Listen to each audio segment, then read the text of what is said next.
Okay, Andy Richards on Chef Radio, and today I have Nevin Stewart. Now, Nevin Stewart is going to be talking to us about cider making by the juice and strain method. Nevin, welcome to Chef Radio.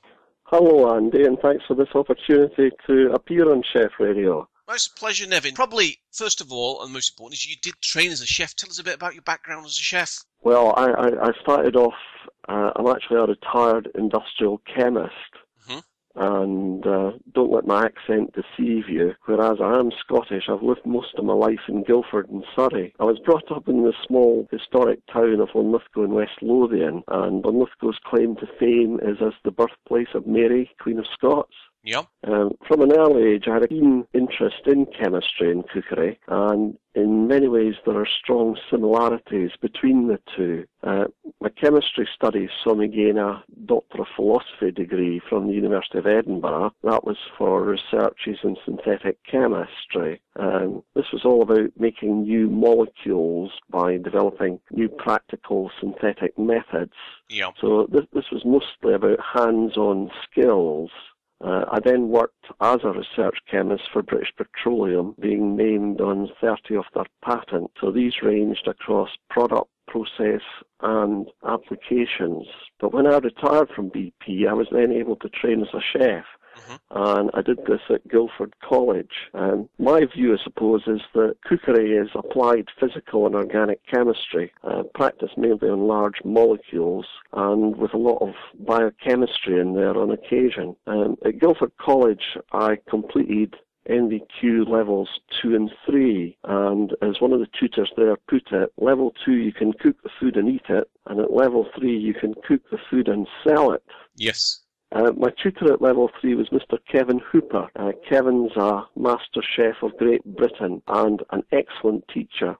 I've never worked as a chef, but the training's found outlet with me cooking for family, friends and for charity events. I also cook on a regular basis for a local soup kitchen. So that's my background and where I am. Okay, so Nevin, why cider making? What was the turnabout there for cider making? Well, Andy, this really came about largely by chance. Back in 2011, we had a bumper apple crop in the gardens hereabout in Solonian Road where I live.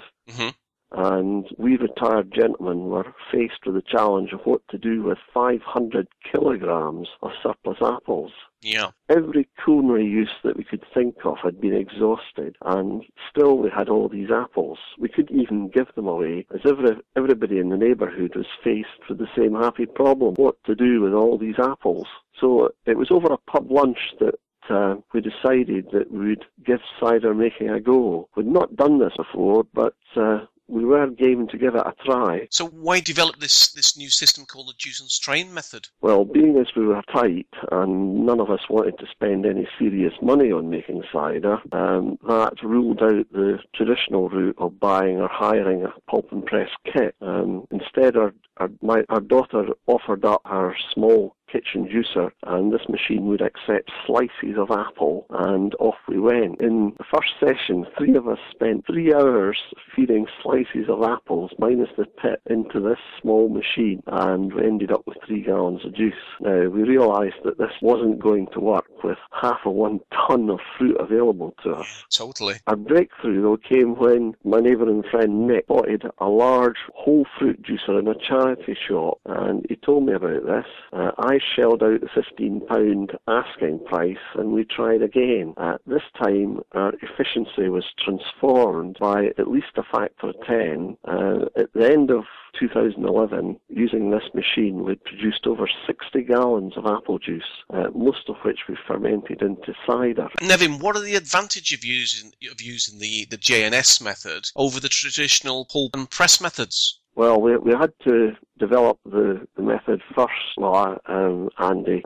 In the winter of 2011-12, I was interested to quantify just how efficient a whole fruit juicer can be. I bought a range of 6 different machines on eBay and checked them all out. What I found was that they all give much the same yield of juice at about 60% of the apple weight. Yeah. The main difference was in the processing rate. As the machine got more powerful, at the top of the power range, the 1200 watt machine, it could process 3 kilograms of apples in a minute, giving a gallon of juice in under 3 minutes. There were also messy limitations to the way in which we carried out the juicing work. We were having spillages of apple juice on the kitchen floor and even some on the walls. And as you can well imagine, my wife was taking a rather dim view of all of this. However, there were two innovations that tidied up the whole business and transformed what had been the juice and then strain into a synchronous juice and strain at the same time method. The first of these innovations I call the juice containment and delivery adapter, although some other people look at it and call it a hose. This fitted onto the juicer outlet spout, and it feeds the juice and fines into a straining bag. So the second innovation related to that bag. The problem was that we just tied it in place on a fermenting bin, but when it filled up and we wanted to change it, we could hardly do this without spilling its content. So having thought about it, I arrived at a straining bucket that the bag sits in. So the bucket's got a myriad of small holes drilled into its base. So once these changes had been made, we had whole apples going in at the top of the machine. Mm-hmm. It was juice. The juice goes down the hose into the waiting straining bag and bucket. It then dripped through into the big fermenting bin, and it's the bin's got a tap at its base, and clear apple juice can be drawn off by the gallon. And you can either drink that as fresh apple juice, which is quite delicious, or add yeast and allow it to ferment out. So it's whole apples in at the top, clear juice out at the bottom. Simple. Well, you can't get better than fresh apple juice, that's for sure, and uncontaminated as well. But, how do you judge your tasting? How do you work that out? I mean, do you let people taste it and get their feedback, or how does that work? Well, each and every batch of the cider we've made, and we call it Onslow's Dry, has been crystal clear. The taste's crisp and refreshing, and a number of people have commented that it's a bit like champagne. That may in part be because we use a champagne yeast. That's our only other ingredient. The name Onslow's Dry, that came about because we lived nearby Onslow Village, and in the 1920s, when the village was being built, Lord Onslow, the landowner, put a restrictive covenant on the village prohibiting the sale of alcohol. So Onslow Village is dry. There's no pub, there's no off-license, and because our cider ferments essentially all the sugars, our cider is dry. So that's the pun. That's interesting. That, I mean, cider has many uses, not just for drinking. You can use it in cooking. Do you ever use it in any of your cooking? You say you do a bit of cooking. Do you ever use it in your cooking? There was one batch that we made back in 2011. This was made exclusively from cooking apples. Now, you can imagine that the resulting cider was very sharp, and in fact, it was not at all palatable. However, I found that it makes an excellent marinade for port, and then you can use the liquid to make a delicious sauce. Yeah, that's interesting, that. I mean, it sounds like a great concept that you've got here. So what have you been doing to promote the JNS? Well, I've been having huge fun with that. Mostly it's been promoted through printed media. I started off with an article in our local free monthly magazine, Round and About. That was back in March 2012.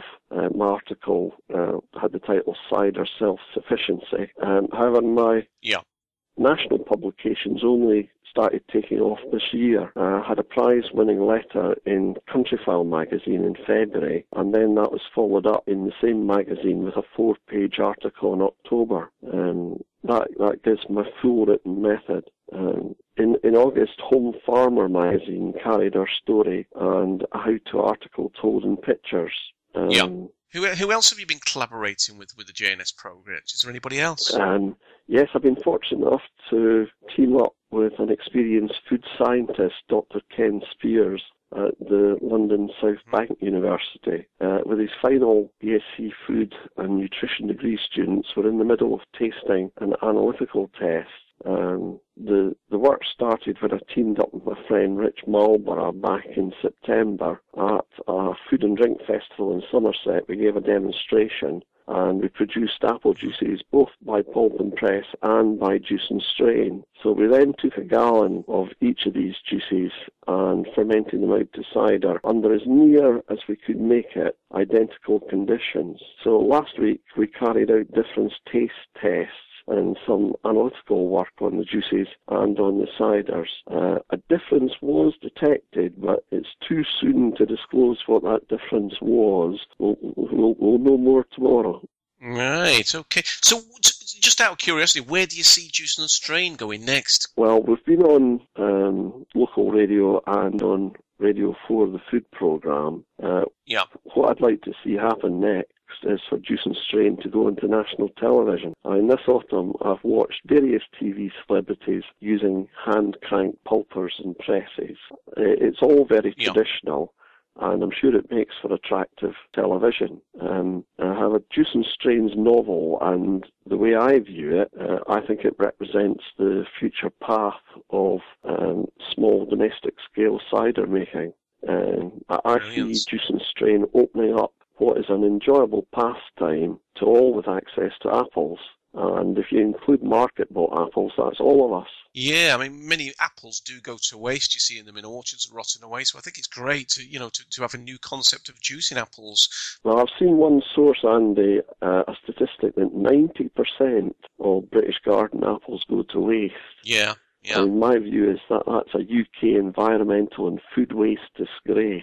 Yeah, it is. I totally agree with so many people have apple trees, and I've seen them dropping off, going to waste. They can't even be bothered picking them. It just seems a shame to have an apple tree. Yeah. Well, however, for us in Stonian Road, Juice and Strain has stopped the rot.